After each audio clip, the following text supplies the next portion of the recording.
Welcome to Mind Shifting for Success. So, a really common mental block or limiting belief that entrepreneurs struggle with is imposter syndrome. So, in this video, I'm going to help you identify 6 different signs of imposter syndrome so you know what to look out for and to give you some encouragement in ways to start shifting your mindset to overcome this, get out of your own head, and to finally be able to start building the business of your dreams. Okay, so let's jump right in. So, first sign is not feeling good enough. First, one of the biggest signs is just this not feeling like you're good enough. Maybe you think that you're not experienced enough, or not talented enough, or even not smart enough to succeed. And maybe you're constantly comparing yourself to others and feeling like you're falling short.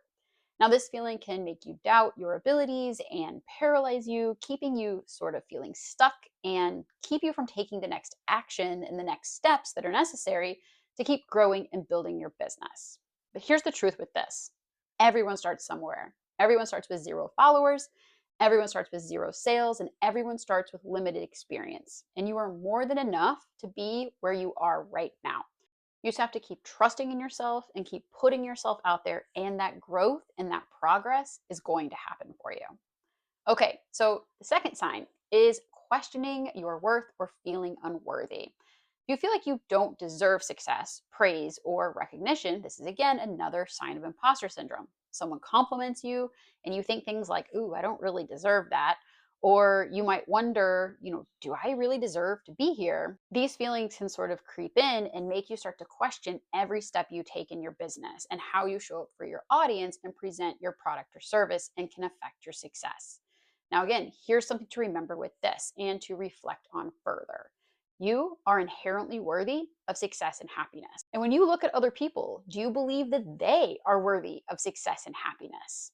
And if so, then why is it that you think that maybe you aren't?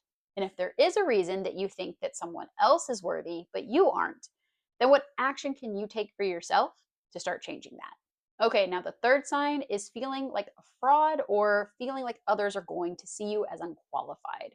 Feeling like a fraud is a huge part of imposter syndrome. And when launching your own business, you might be really worried that people are going to think things like, well, what qualifications do you even have for that? Or despite even your experience and qualifications, you may still feel like maybe you aren't actually qualified enough or skilled enough to be doing what you're doing. And sometimes you may even feel that you're pretending to be somebody else or something that you're not. And you can have a fear of being exposed as a fraud or unqualified. But here's a little secret with this: most of the successful people that you might be admiring have all felt this too, in some way, at some point in their journey. Now, imposter syndrome doesn't mean that you're doing something wrong or that you're unqualified. It means that you're growing and you're pushing yourself beyond your comfort zone, because, again, everyone doing something new has to start somewhere. Okay, now the fourth sign is feeling the need to get everything right, or perfectionism. Perfectionism, or feeling like you just have to do it all just right and perfect before taking any action, is another huge sign of imposter syndrome.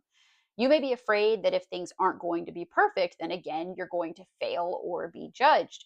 And the truth is, perfectionism is a trap and also incredibly subjective. What could be perfect for you could be way too much for someone else. And you can't grow and succeed without taking risks and making mistakes along the way.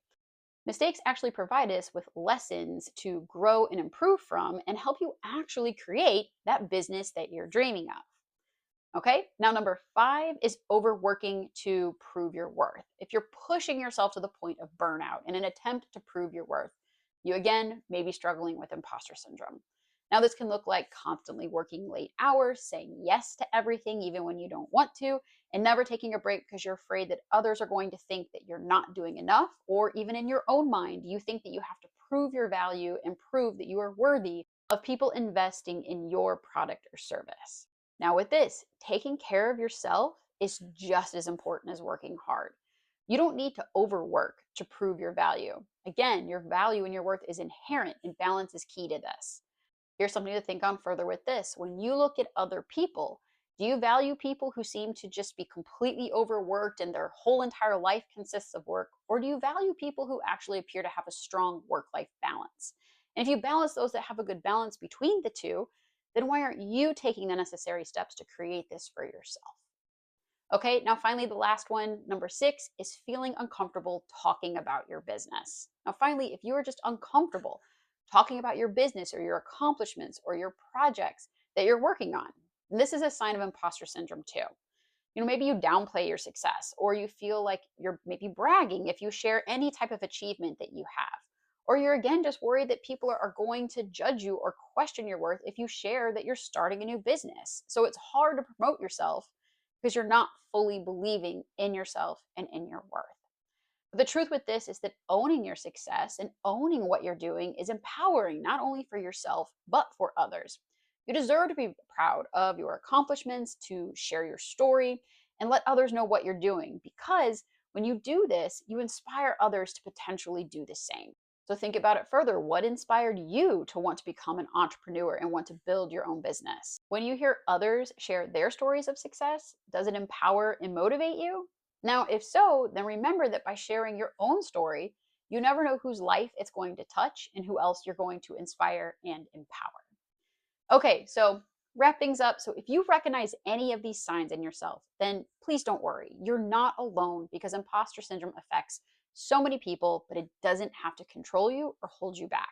By first acknowledging the signs and that this is actually something you're struggling with, you can then start to take the steps to overcome it. And in my next video, I'll share with you the deeper root causes of imposter syndrome and an exercise to start exposing what this root cause is for you so that you can start to move past imposter syndrome and feel fully confident in yourself, in your value, in your worth, and in your abilities. And if you don't want to miss that, make sure to subscribe, like this video, and hit that notification bell.